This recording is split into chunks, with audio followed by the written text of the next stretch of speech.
today I'm going to be making a poached egg. I know it's a technical way of making eggs, so I thought I'd just show you. It takes very little time to do so. So all I've got here is a saucepan with some water boiling. It's really come to a roaring boil.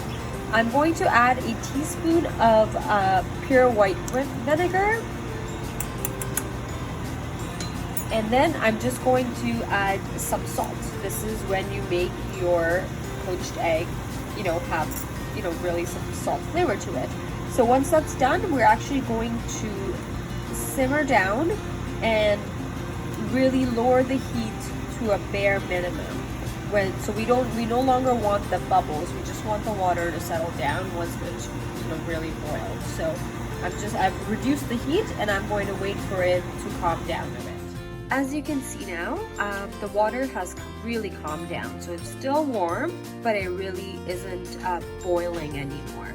So we're gonna just take a big spoon or a spatula or some sort of a serving spoon and just basically twirl the water with it.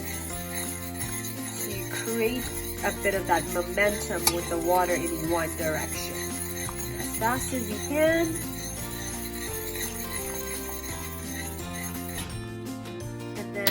Quickly take your egg and pour it right in the middle.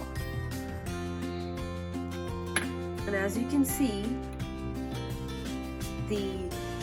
all that egg white is it's continuing to move in that same direction that we were spinning in, so that momentum is still there in the water, and that's what you need really to create a tight package.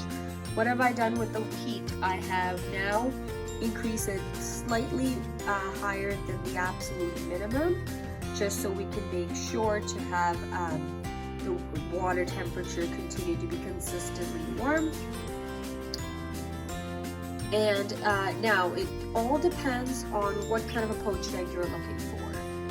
I personally don't like the yolk too runny, so I go all the way up to 4.5 minutes. If I were to go up to closer to 5, there would be no running yolk at all. But if you like it fairly runny, you just want it perfectly cooked on the outside but have it nice and flowy, you can stop in 3 minutes. So it's really a difference between 3 to 5 minutes is the maximum and the minimum time that you need to make your poached egg. So there you have it. I have just taken that same spatula and removed the egg from the water.